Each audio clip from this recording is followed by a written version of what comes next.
Welcome, everybody, to No Dumb Questions. This is a special event for Ricochet members. So if you torrented this from Pirate Bay, shame on you. Or the same sort of person with the aesthetic sense to watch Dune on your watch. But no, this is for the people who subscribe to Ricochet, and oh, what a show they get. No Dumb Questions is our idea, where, frankly, there aren't any. If you come up with a question you don't know the answer to, you're seeking wisdom. So there's no bad questions, except for the ones that I'm going to ask our guest in just a second. My name is James Lilacs, and this conversation is going to be with Joel Berry of the Babylon Bee. It's the site that, there are people who read the Babylon Bee because it pops up on their Twitter feed, and they laugh because that's just a great headline. It's absurd. It's ridiculous. It somehow perfectly encapsulates the zeitgeist of our era. And then they realize there's an actual story attached to it. That's a whole nother level of discovering the Babylon Bee. And then there's a book. There is a book, which we assume is a cash grab, cobbled together collaboration of all the pieces they've done before, slapped on with a new cover, or maybe all new material. We'll see in just a second. But first, let's welcome our guest, Joel Berry. Hey, Joel. Hey, thanks for having me. Berry, there's a name with a lot of comic pedigree. You've got your Dave Berry. You've got your Ken Berry from F Troop. You've got... Marion Barry, the mayor. So how did you, a Barry, step into this business? Tell us a little bit about yourself. Well, yeah, I kind of found it accidentally. It's kind of a weird story. I don't have a comic background. I don't even really have a writing background. I went to school I was in the military. When I graduated, I went to school for aviation. And then I went into this, as we say, in obligatory fashion, and have been for 20 years. Yeah. So and then after that, I was in the supply chain logistics world. So for 10 years, I was in corporate supply chain sales. That's what I did for a living. And I was just like anyone else. I was just a big fan of the Babylon Bee. It was just kind of a great bit of relief from the insanity that we see in our news feeds every day. And I was not happy in my job. I kind of decided to experiment a little bit, get into writing. I started my own blog, started a podcast, started writing for different publications, different newspapers. And that led to me writing for the Babylon Bee part-time. And one thing led to another. About 2 years ago, I became their managing editor. So it's been a dream come true. It really has. It has, and it's an unusual career path. I don't think that there are any former Babylon Bee writers who are now in supply chain logistics. I mean, possibly so. Maybe you high-fived each other as you passed. But when I was at the newspaper, I'd always ask our managing editor what exactly it was that he did. And he would tell me that he ran things and he kept on top of it and he made sure that the newspaper happened. And then when he was promoted to editor and I asked him, well, what do you do now? He says, I run things. I stay on top of everything and I make the paper comes out. So what does the ME do at the Babylon Bee? Do you see submissions coming in over the transom and say, not quite bee material? Or what do? You crack the whip, you make sure it's on the web? Yeah, so I actually write a good part of the material. So I probably write about 40% of what you see on the site. I also do the Photoshops. Kyle Mann, the editor-in-chief, probably does another 40%. And then the rest, 20% or so is done by a team of 6 or 7 part-time writers that we have kind of all across the country. And I kind of manage them day to day. I'm on the East Coast. A lot of our guys are on the West Coast. So I'm kind of waking up with the news cycle, getting a sense for what people are going to be talking about that day and kind of giving marching orders. This is what we want to riff on. These are some jokes that maybe we want to try to tell. And, just making sure the site is running day after day. Well, there's a challenge in keeping abreast of everything and finding something comic in what already seems so patently absurd. One of the things I love about the Bee is the way you took the Onion style, moved it over to a political realm. And essentially what you do is when presented with an absurdity that your political opponents or somebody out there is saying, all you have to do really to find to get the comedy out of it is run it through the Spinal Tap amplifier, turn it up to 11. And just by adding what seems the best way that you can make fun of them is to take exactly what they say and just give it a little bit more oomph. For example, today there was a tweet that came out from a group which was apologizing for having asked people to donate $14.92. Oh. as they stated later, we're so sorry. We're so sorry. This was the average amount that we got from people, $14.90. So we were asking people to donate the average amount. We were completely unaware of the harm that we were causing to, the whole raft of groups.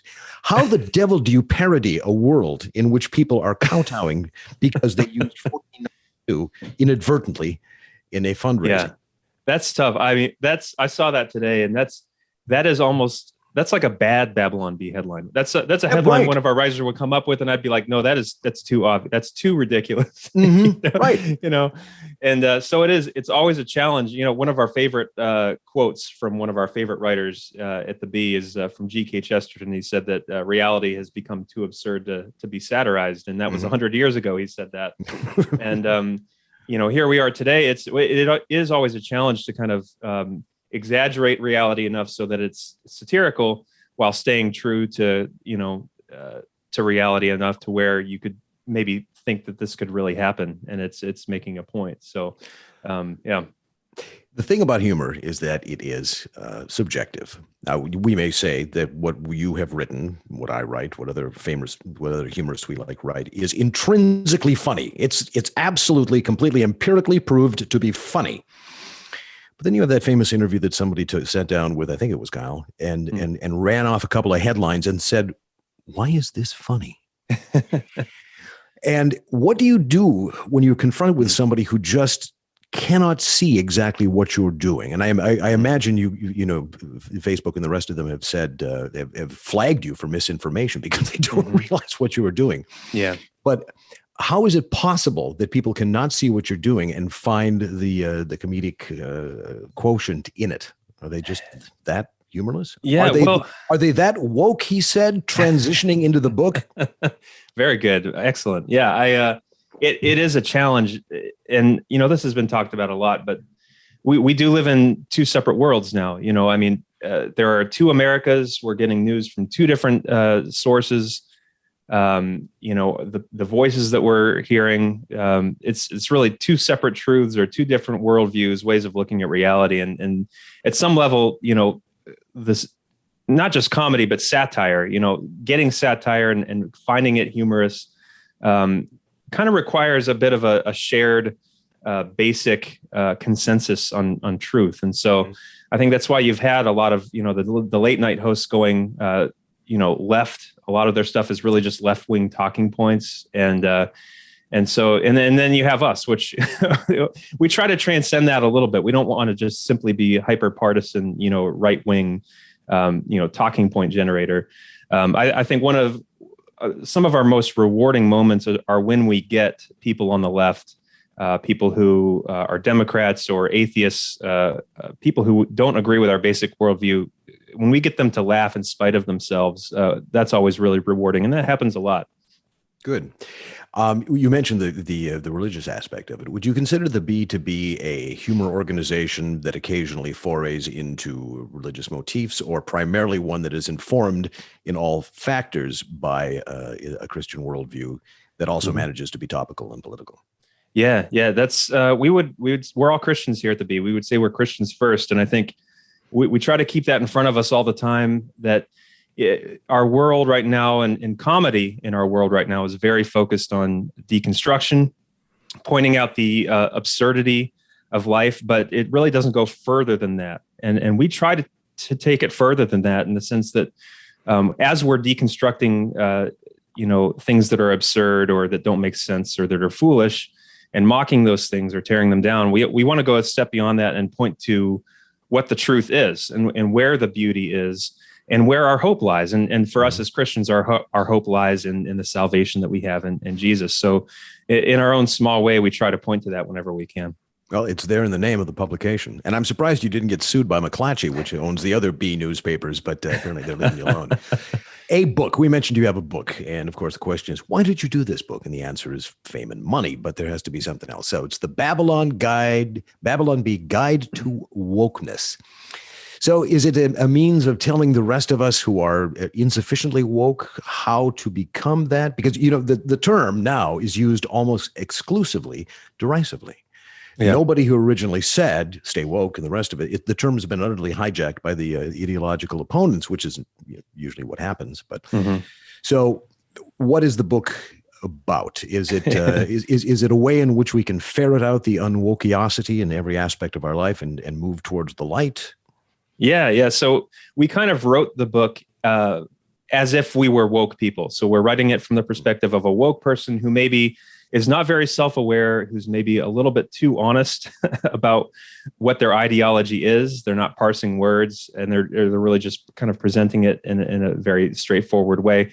Obviously, with the Babylon Bee, twist that we kind of make it a little more ridiculous and satirize it. There's a lot of pictures in it, a lot of just funny diagrams.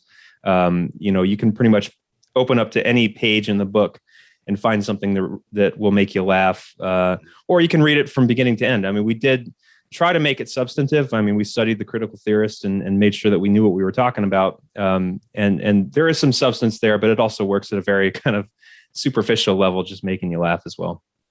So you know what you're talking about. That seems to be sometimes. I mean, I shouldn't have said that. No.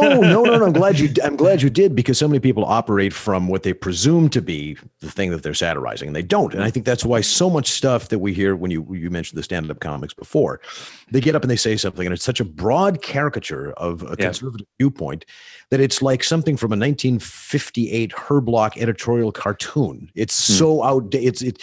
It's there's some old fat white guy dressed with a Southern string tie, with his boot on John Q. Public. I mean, it's the idea that the whole rich intellectual tradition of the right, and I know I just lost a whole lot of people who said that's it, he's nuts, but it exists. That's what's informed what we do. So it's good that you go back to the sources. But when you really go back to the sources, there's sources like the Bible, and from what I understand in chapter 6. You actually address the question to the person who wishes to be additionally woke, how exactly you can make your church as woke as possible. Give us some hints about that. Yeah. So, we go into a little bit about why Jesus was woke. We start with Jesus, because the funny thing about Jesus is, no matter what your ideology or your worldview is, people tend to want to take this figure Jesus and turn him into the perfect archetype of whatever their political ideology is. And so, you have socialists, they'll make their socialist Jesus.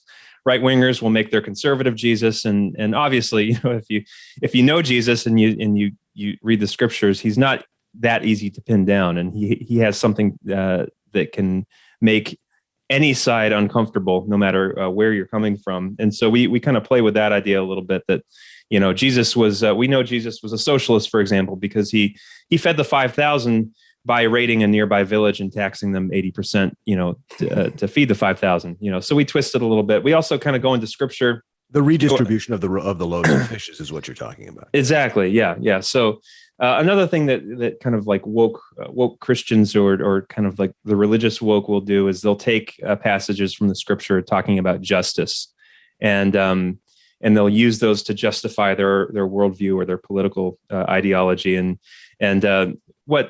what they don't tell you is that their version of justice is completely different from biblical justice. So we play with that in the book a little bit as well, in a humorous way. Well, describe how so, the difference between the biblical version of justice and the social justice. I'm opposed to any sort of justice that has a modifier in front of it. That usually tells you that there's not justice coming if they have to do that. So their version, biblical justice, would be as compared to wokery justice. Yeah. So, woke justice is based on the idea that virtue comes from liberating oppressed classes. So, whatever you do to liberate someone from the cultural hegemon, the dominant culture, the oppressor classes is considered justice, even if in the eyes of the Lord or the biblical definition of justice, it would be actually injustice. So if you steal something, from someone, for example, the Bible says thou shalt not steal. It's pretty plain what that means. Well, Whereas, we shouldn't use words like steal or loot, as we've been taught now, because these have all kinds of overtones to them. As a matter of fact, it's a rather capitalist hegemonistic idea to say thou shalt not steal. One might have a very good idea about stealing. What if equity is the end result of stealing? Right. Have you seen that picture? This is equality and this is equity, and it's got people standing on different boxes and the rest. Yeah. I imagine I just got this idea talking to you that there's got to be a version of that for Golgotha, where the crucifixes are at different heights in order to indicate the equity that's going on there. More amongst the woke, however, who provides you with the juiciest comic targets? Well, if you follow the B a lot, you'll find that we love making fun of AOC. It's almost become kind of a trope for us because she's just she gives us so much material every day. And what's great about her is she's so earnest. You don't know if is she just like an absolute genius and she's just so cynical and she's playing everybody, or is she just this starry-eyed, like innocent ignoramus? Either way, it's funny. So we play with that a lot. I think where a lot of the comedy comes from for what we do is kind of like this self-seriousness of the whole woke movement. I mean, the people who take themselves very seriously, who consider themselves, very righteous, people who can't abide a joke or being poked fun at. I think that's where a lot of our material comes from. That you kind of have this group of people who have established what is, in a sense, a religion that doesn't stand up too well to scrutiny or laughter. And they get really mad when you do laugh at them. And so I think that can kind of be our fuel sometimes. Is a religion without the possibility of redemption. That's always attractive. Yes. Questions from our many audiences here. We got all kinds of stuff for you here. From David March, he asks, are you looking forward to getting raided by the FBI when they fail to realize that you're a satire site? Well, they just did it to Project Veritas, so yes. We're probably next. Right. Yeah. They say they're a news gathering organization. You say you're a news gathering organization. I'm still surprised you don't have AOC on the masthead. Yeah. But that would be interesting, would it not? Because you guys are scattered all over the country, so it would have to be a multi-state pre-dawn Roger Stone style.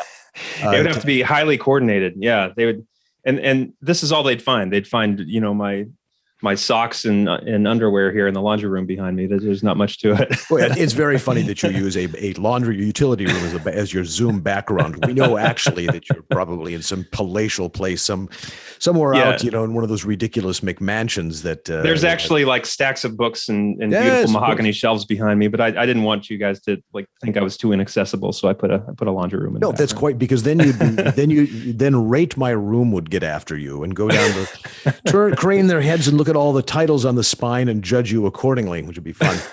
Chinese Spyware, who is one of our, that's the name for one of the people who entered this thing. I think we have their opinion on Zoom right there. Asks a rather prickly and yet timely one. How many jokes are you planning on making about Jonah Goldberg and Stephen Hayes? Asking for a friend, he says. Oh, we only did the one. We did one where they are announcing that they're leaving Fox News to join The View. And that was it. It wasn't a very savage piece. It was very affectionate. We're not trying to poke fun at those guys necessarily. But they were in the news, and so you gave him a whack. Exactly. We had Jonah on our podcast last year. He roasted us the whole time because the podcast was kind of new at the time, and we were very inexperienced interviewers, and he just roasted our interviewing skills the whole time. Well, and then, so we got him back a little bit. I was just saying, months later, you plotted very carefully and waited for your time, and then you struck. We struck. It does raise the question sometimes that there's all these internecine currents and divisions that go on in the right these days. Are there some? Are you an equal opportunity offender, or do you have some that you put it this way? Are there some people when it comes time to deliver the stout stick that you sort of regret the necessity of this moment, or is it just that's his turn, give it to him? Yeah.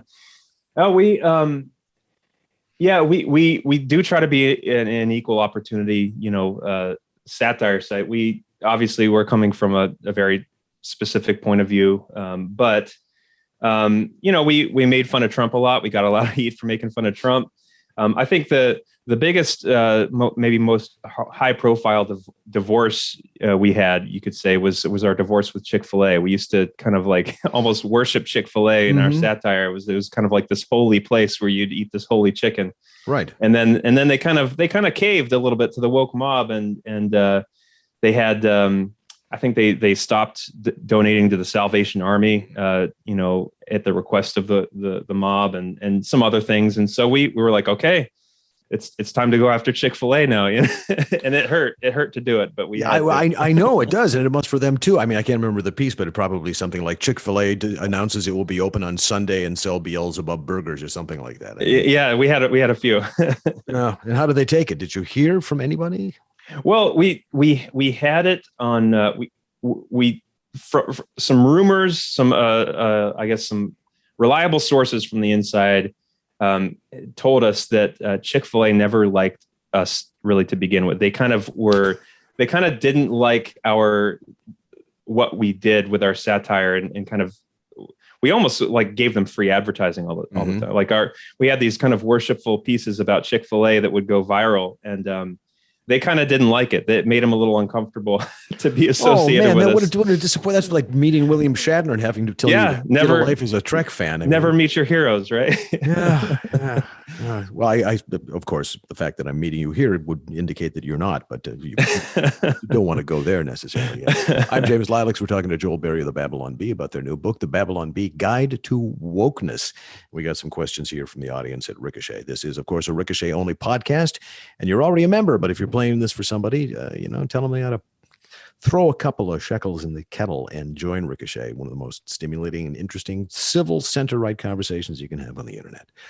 We have another question that says, we dealt with this, but I'll let you expand on it, perhaps where the name came from. The meaning of the name Babylon Bee, and how did you come up with it? Now, it preceded your getting there, but I'm sure there are stories of myth and lore told around the fire at night where they describe how they came up with the name.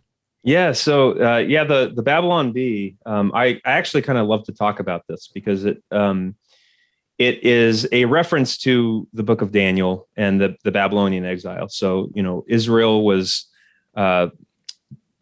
overthrown by what was at that time the greatest empire on earth, the Babylonian Empire, and they were taken away from their homeland. The temple was raided.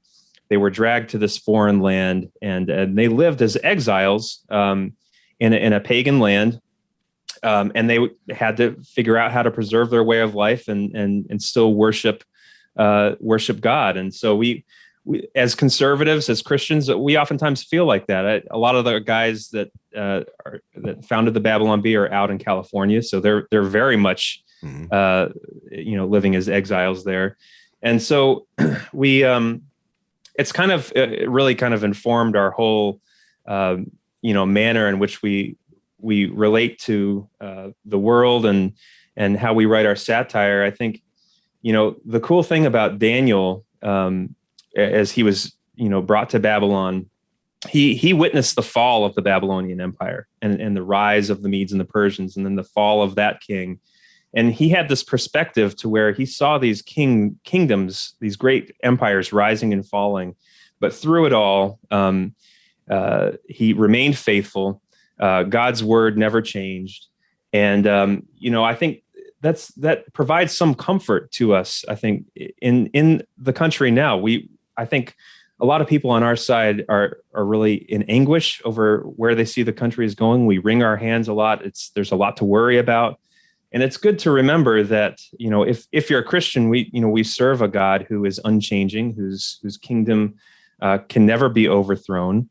And, come what may in this country, we know that in the end, the good guys win. So I think it it adds a feeling of hope to the satire that we write. And we hope it comes across that we're not miserable, we're not cynical, we're not angry or raging against the world. There is a bit of jolliness to it, even when we're kind of being savage in some of our writing. Well, there has to be. Joyless monomania in the service of comedy is just a recipe for people for not for laughter, not for that good hearty laughter that you have, but for clapter when people are just simply applauding you because you've said something in a slightly somewhat different sense that was said the time before. Right. So yeah, no, that does come across from the B. There is that sort of even at your meanest, there's a sense of glee.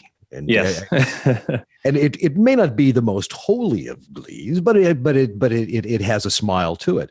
Yeah. So we know where the Babylon comes from. The bee, of course, is an ancient medieval symbol of industry. The bee also stings, and the bee, as I noted, was a chain of newspapers out in California that has not yet managed to sue you. Not yet. For some sort of copywriting. Well, I used to be owned by McClatchy, Lock, Stock, and Barrel back in the newspaper when my newspaper was bought by them. We worried that we'd be the Star Tribune Bee, but they never got around to that, thank heavens, our venerable name. So, but when I say venerable name, B, all you have to do really now to say to somebody on the on Twitter, do you see that B headline? And people know what you're talking about. You actually, probably in the popular mind, at least on Twitter, have surpassed actual newspapers named B as a source that people recognize. Hence, perhaps not the B. Explain the not the B, which is another offshoot. Yeah. So what started to happen was a lot of our headlines started to come true, and we started calling them prophecies. At this point, it happens several times a week. We just had one today that we pointed out on our Twitter feed. But we realized that we were kind of skirting so close to reality that a lot of our headlines would end up coming true. Sometimes we would get feedback saying that, like, guys, this article that you wrote it's literally just the news. Like, you said it in a clever way, but this is the news.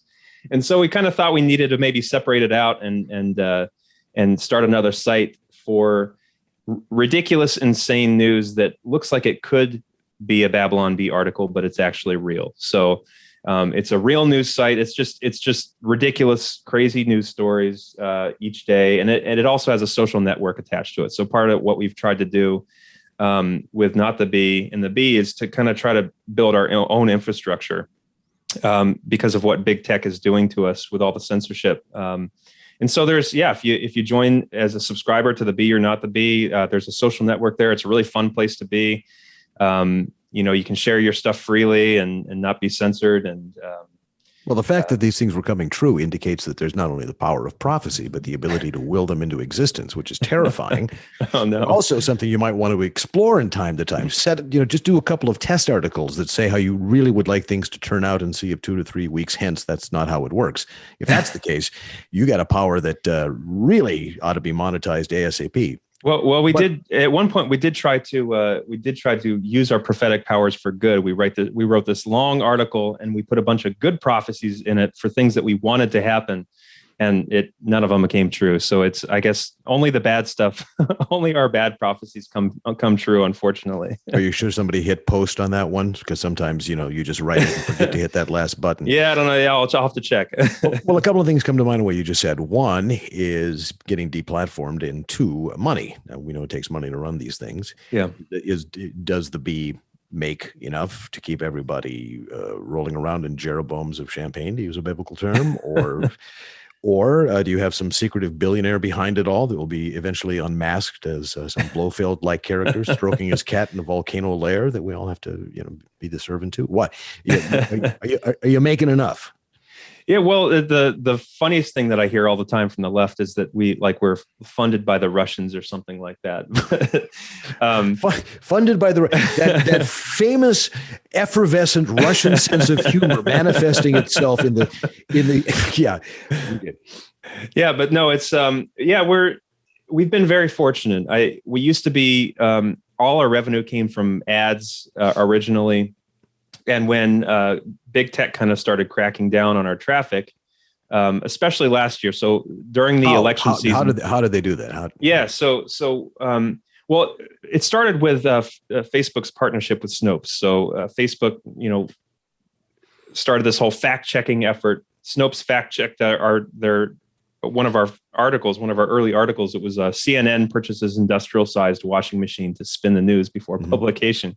A ridiculous article, and it was fact checked by Snopes, and Facebook threatened to take us down off their site because we were sharing misinformation. What exactly did Snopes nail, though? Was it the size that you had misrepresented, the size of the washing machine, the fact that a washing machine had not been purchased yet, and I assume that the entire crew of Snopes was all over the phone banks trying to figure out if indeed, and it was a front loader or a side loader. What did they say? I mean, it's a manifestly absurd thing to say. It was so funny because they would do their homework. I mean, these articles, and they've ghost edited them now, but they used to be so long. They detail how they would call CNN and they would verify all these things. Another one that they fact checked was that, AOC appears as a guest on The Price is Right and guesses everything is free. That was one of our headlines.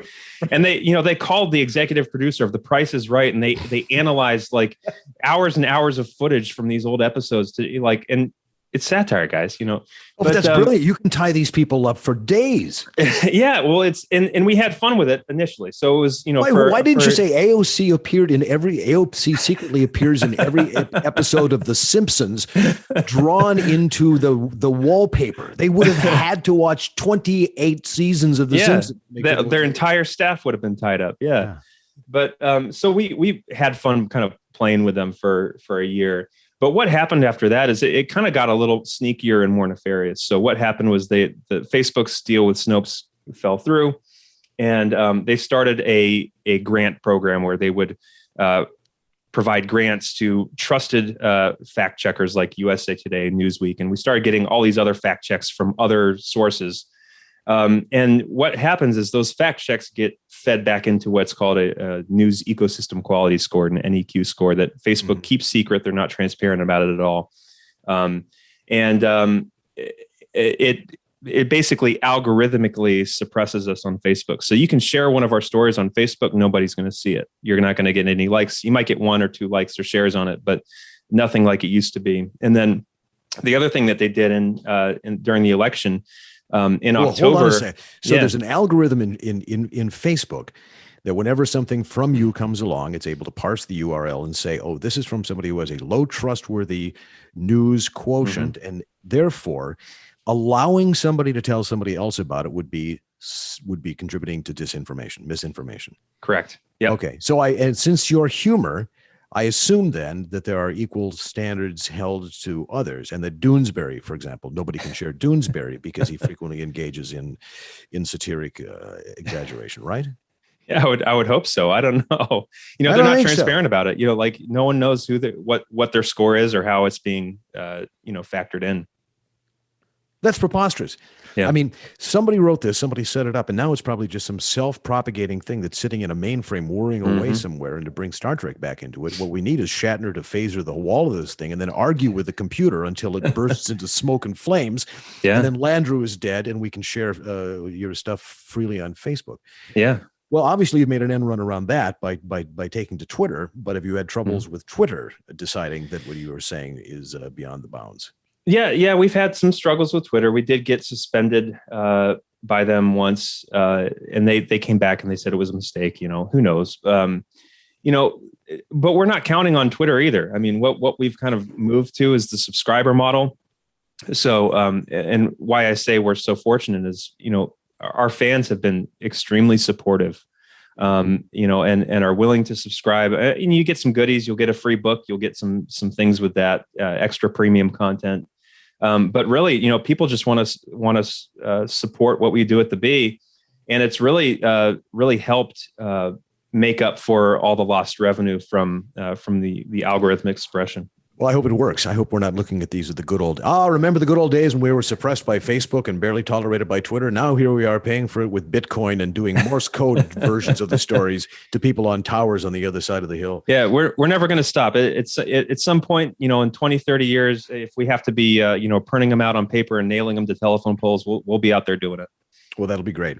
And have a little thing with a phone number at the end so we can call and That's right. and meet secretly in dimly candlelit basements and pass them around like Russian. And there I mentioned like Russian dissidents. There I mentioned it. I said the Russian thing. I said. Another question from the audience. This one, of course, is we say no bad questions, so they're all good and they're all wise in their own way. When are we going to get the Babylon Bee, Babylon 5 crossover? I don't know. That's a good question. We're all kind of nerds at the Babylon. We love our sci-fi. So, and we have secret fans in show business too. So we might be able to make some connections there. I don't know. Well, I don't doubt that you do, because I've been to some of these places in Hollywood where they have the meetings, and it would be wise if you came up with some sort of hand signal, where people would make a sort of a B gesture that they could make. And once that got out, that somebody made the B gesture at an Oscars event, well, then they'd have to be thrown into the fiery depths as well. Yeah, we got to keep those people as safe as we possibly can. It's on them if they want to stand up and come out as a B fan. I just like the idea of having the B supplant the okay thing. Another question is it who's easier to write? This is a tough one. Who's easier to write jokes about, Donald Trump or Joe Biden? They're different. There's two. I mean, this is two completely different classes, styles of jokes, I imagine. Yeah. Donald Trump was a little easier. The jokes kind of wrote themselves a little bit, and we and by the way, people who say that never mean it. We have to write the jokes. We have to write the jokes. It's still a grind. You still got to get in. I always say you got to write 50 bad jokes to get a good one. And there's a lot that ends up in the trash at the end of the day. But Donald Trump was just this. He was just such a cartoon character. It's just this larger than life guy, and most comedians at the time were not doing a good job of satirizing him because they hated him so much. That's one thing that, like, the brilliance of a Dana Carvey imitation, on old SNL. You kind of have to have an affection or a love for the people that you're making fun of at some level, even if you don't always agree with them. And so, Donald Trump, we really, the way we wrote for Donald Trump was kind of every morning we'd get up and, okay, we'd look at the news. Okay, how do we think Donald Trump would react to something like this? And we kind of learned to write in his voice, and it almost became such a second nature writing in his voice. So we had a lot of fun with him. We missed Donald Trump. He was great. Joe Biden, he's a little harder, because there's only so many like old man jokes you can make. That's the take. Confusion. Exactly. Yeah. There's not much more to it than that. And so it's not a golden goose the way Trump was. Yeah. Biden decries high gas prices, wonders why leaded is up 20 cents and ethyl up a dime. I mean, on and on. He's old. Exactly. Et cetera. So it's hard because he's old. Get it? Right. And and the audience is going to love that. As with any built-in audience that is with you on the basic way of looking at the world, they're going to be with you. But expanding the base, it's hard, and eventually it does get tiresome. Yeah. So one of the questions that we have relates to this slightly, and that is, how often do you satirize your own religion? Yeah. We do it more than you might think. I think the Christian jokes that we write, they don't get shared a lot anymore. I think I don't know if our audience has changed that much in the last 2 years. They're being suppressed by big Protestantism, which I'm going to belong to something and not pronounce it, but there you go. Yeah. So, I mean, we still try to make sure we at least write a church joke or two a day, and make fun of our side when we can. I think, right now, the big crazy religion that has taken over our culture and all our cultural institutions is like this wokeness idea. And so that's kind of where we've focused most of our energies. I think, the religious right is very much out of power. And if that pendulum swings back and we see this new era where, conservatives are kind of back in power, and there's more of a respect for Christianity in the culture. I think that's probably when we'll turn our guns the other way a little bit, because that's what satire does. You're kind of focusing on the people who are in power, reminding everyone that they're not gods. Right. It makes you wish for a resurgence of the hyper emotional televangelist who, they had their vogue, and now they just don't seem to be as prominent a cultural figure as you had. We took them down. Yeah, it was the bee. It was the bee that did it. Again, you do a prophesizing piece that somehow came true. Got it. You stared into a burning bush and made pronouncements, and the next thing you know, Tammy for the bakers. Not for this world.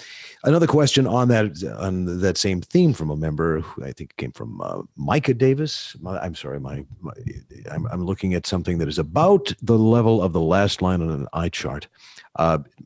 Davis, is Christian humor as distinctive as Jewish humor, and how would you describe it? That's a great question. I mean, Jewish humor, cynical, world weary, darkly comic. Christian humor is not that, and to describe it, you almost have to put it in terms that are very American in their sense, right? It's how would you describe Christian humor? That's a good question. Well, there's no bad questions here, hence the name of the show. Hence the name of the podcast. I'm sorry, the show. I got yelled at for calling it a podcast before. It's not, for some reason. I don't know. I've gotten feedback from Jewish people who have told me that a lot of the Babylon Bee humor that we do feels very Jewish, and I'm not really sure what that means. I'm not Jewish, but I do think that maybe in a small way at the Bee, we do kind of have this maybe this tragic view of life. I mean, we are kind of realist in that sense. We love one of my favorite shows is Arrested Development. It's just an incredibly cynical show, and I think, I don't know, we do have a little bit of that edge, but like I said, we at the same time, we have this this level of hope that we kind of try to tack onto it, where we don't want to end with the cynicism, I guess. We want a happy ending. I think the Babylon Bee headlines would be more Jewish if they ended with a question mark, with an inflection like that, or if they inverted something like this. I should do this. This AOC should do. But Jewish humor has informed American culture in the 20th century a lot. I mean, we post-war. And there was tropes, inflections, although the rest of it was a big part of American culture. Now it's fading away, alas and alack. And what seems to replace it, as you may have noticed, are the doctrines of wokeism, which is this non-religion, pseudo-civil religion that replaces everything else along the way. But let's say we're to use the Bee model to conquer Western or American culture completely, entitled. It could just rule. How do we do that? Kevin Crichton, one of our members, said, "The runaway success of the Babylon Bee proves we can and do win the battle for the funny bone." Because nobody really wants, and I'm cutting off for a second, nobody wants to belong to a group that doesn't have any fun. You want to belong to the group that seems to be laughing the most. Yeah. The Emma Goldman line, if I can't dance, I don't want to be part of your revolution, which she actually didn't say. And she was humorless and probably couldn't dance anyway, but I get the point. You want to be with the people who seem to be having a good time. And that doesn't mean the guys who are drunk around the fire where you're burning the book singing the Horst Wessel song. It means good spirits, good cheer, the rest of it. So the more the right shakes off the idea of being a bunch of doer censors who want nothing more than to jam women into the barefoot into the kitchen and for men to dutifully go off hunting and the rest of those ridiculous cliches, we are still possessed of great humor. But how do we win the battle in the rest of the culture? Going back to his question, how can we make it as common to see people of faith, people who love our country in movies and TVs as it is to see, he writes, LGBTQ plus characters and the like on the screen? Is making movies in our own little garden, he writes, like Ben Shapiro is doing at the Daily Wire, the answer? Or can we win the broader culture over to us? Or, and I'm going to tack onto that, maybe we already do have the culture on our side, and it's just a question of getting the advertisers in Hollywood to market to us again. Yeah, well, I think there's something to that last thing that you said. I think that I think the culture is far more on our side than it it would appear from the media and from big tech. I was actually thinking about this today. If big tech were to just remove their algorithmic suppression for 24 hours, the internet would be a different place. Yeah. You would see a completely different internet. And I think you would get a true sense for how people in our culture really feel and think. That is I never thought about that. That's fantastic. That's Rowdy Piper standing there without the They Live glasses. Right? Yes, exactly.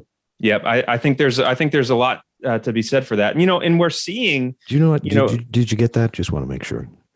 What's the They Live glasses? Oh, thank you. Good. Yeah.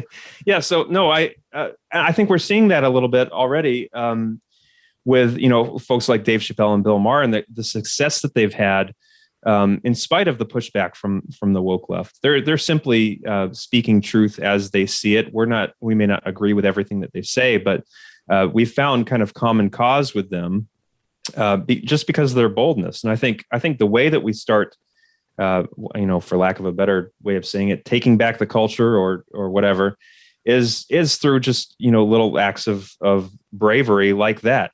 Dave Chappelle stood up to being canceled. Bill Maher's continuing to do what he's doing. The Babylon Bee, we're uncancelable, but I think it's going to take, more and more people standing up. And as more people do that, I think that the courage is contagious. More people encourage more people to be bold. And the boldness is attractive. And like you said, the humor and the good spirits are attractive. And I have hope. I think that what the Babylon Bee is doing, I'm sure that there are people out there that could probably do it better, and they just need to do it. I think maybe we've paved the way a little bit and shown what's possible, but we're really just picking up the low hanging fruit. We kind of see ourselves as the kind of like the immature kid in the corner that is the only one who's bothering to say the emperor has no clothes, but there's a lot more where that came from. So there is. And I mean, it just occurred to me that, well, no, not just, it occurs to me about 56 times an hour, is that the left as currently constituted is about the contraction of thought and the contraction of expression. I mean, they would say that the only reason that the right opposes cancel culture and speech codes and the rest of it is because we want to say naughty words and say very bad things. No, that's not it at all. We're against the redefinition of society and language to exclude certain ideas from even being conceived, because by them they are harmful and wrong and the rest of it. We are about, I say we, myself, Ricochet, and perhaps the Bee, are about the expansion of all possible ideas, and we battle out in the public realm, and we don't suppress. We argue, and humor often comes from that friction between the things we're arguing about.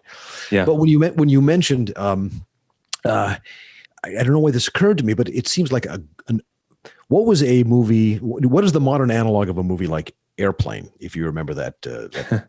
Yeah. Yeah. Okay. There is a woke airplane begging to be made. Something that just absolutely eviscerates the entire language of this in a way that that even if people who weren't on Twitter and weren't on Facebook and weren't steeped on it would instinctively get, because they hear it, they know it's out there. So maybe that's the next thing, the movie. Yeah. I'm sorry, Jerry Seinfeld already wrote that. He wrote that one. On that one, but so I guess we have a vision for some of that stuff. I think we're kind of experimenting a little bit with our YouTube channel and animation and sketch comedy, things like that. But we have been people have shown interest in doing more, TV shows, movies, things like that. I agree with you. I think a movie like Airplane or Spaceballs or Young Frankenstein. I love those kind of just the anarchic comedy of Mel Brooks. The woke movement is ripe for a treatment like that. And if someone were to make that movie boldly and not sand the edges off, it would blow up. We'll talk afterwards with Rob Long. He's got connections. Yeah. Well, The Onion was working into video as well, too. And The Onion became sort of tiresomely predictable in what they did, and lost a lot of the, we take on all comers mood that they used to have at the beginning. And so I don't really read them very much anymore. But one of our questions is, have you ever met the people who write for The Onion? And who would win a Call of Duty death match? Onion or the Babylon Bee? Okay, well, I guess first of all, with the folks at The Onion, we respect them. I mean, there is a kind of a mutual respect, I think, between comedians that, they are doing, we don't see eye to eye on things, but they're doing what we do. No, there's no mutual respect between comedians. There is nothing but bitter, seething theft of material. Well, on the surface, yeah. If you were to get us in a room, we'd roast each other. But there is this underlying sense of, it's not easy to do that every day. Mm-hmm. So I think, we have affection for The Onion. I think they hate us. I've had a few small interactions with the Onion writers on Twitter, and just they don't like us. They're very angry. I think we say this all the time. So you don't have to go into it. But Trump broke a lot of people. I think there became this sense in the comedy world that we kind of have to drop any pretense of comedy, and our number one mission is to get this guy out of there. Mm-hmm. And so I think that. With Trump out of there, I think the Onion maybe could come back and be a competitor again, but we'll see. I don't know. As far as Call of Duty, I don't know. I haven't played video games since like Halo 1 on Xbox in high school, so I'm probably out of practice. Do you remember the flood in Halo? It was the most terrifying video game that I've ever had in my life. That was amazing. Oh my gosh, experiencing that for the first time was I have goosebumps. A couple more questions before we go. Was one of the David Westlaw? I'm sorry. It's a wonderful name of Polish origin, and I can't say it enough to pronounce it correctly. David W. We'll call him. How does the B News item come to be from raw idea to a website entry? I have the feeling that you're all atomized working where you are, and that the old days of everybody getting together for a news huddle like we do at the paper and discussing what's going to be on the page, that's gone. Mm-hmm. Do you Zoom daily and distribute the rest of it, just the mechanics of it, or do you just sort of let people pop in with what they have in when they have it? Yeah, it's all remote. We kind of have a little group chat that we all work on. Our writers, our part-time writers, are all over the country, and I mean, they're guys like engineers. We have one guy who's a surgeon, like in between, like cutting people open. He's pitching a few articles here and there, and that's great to know. Yeah. Some brain surgeon who pauses momentarily and say, how do I completely finally craft this punchline? Yeah. So, and it's a grind. I mean, there is a craft to it. So, I mean, like I said, you have to write a lot of bad jokes to get a good one. For every one headline that we publish, there might be 40 or 50 that end up in the trash. And so I'm giving the marching orders in the morning. This is kind of what we want to think about. This is about what we might want to joke about. We start pitching headlines, and then, you might have someone else might pitch a headline that's maybe not very good, but it gives you an idea for a headline, and you kind of riff off each other and improve on each other's headlines. And eventually take the credit, of course. I get all the credit. Yeah. Yes. Right. Humor is subjective, as we know. But you can't prove that something is empirically humorous, and people will say that's not funny, and sometimes they're right, and sometimes it's just a matter of their opinion. But the worst thing about humor in our business is that we know it's ephemeral, that the people who come to the B and laugh at what they do so because they are bringing a set of facts, information, preconceptions, and the rest of it to it. And that 20 years from now, a lot of the B headlines will look like sort of Watergate era jokes. People just simply won't get them. Mm-hmm. But yet there are some things that the B does which will stand 20 or 30 years because they are addressing something that is one of those cultural tent poles that will be up as long as this circus is going. In other words, you can read something from the 40s and the 50s and 60s, and if you have the barest of cultural references, you can pick it up and get the humor.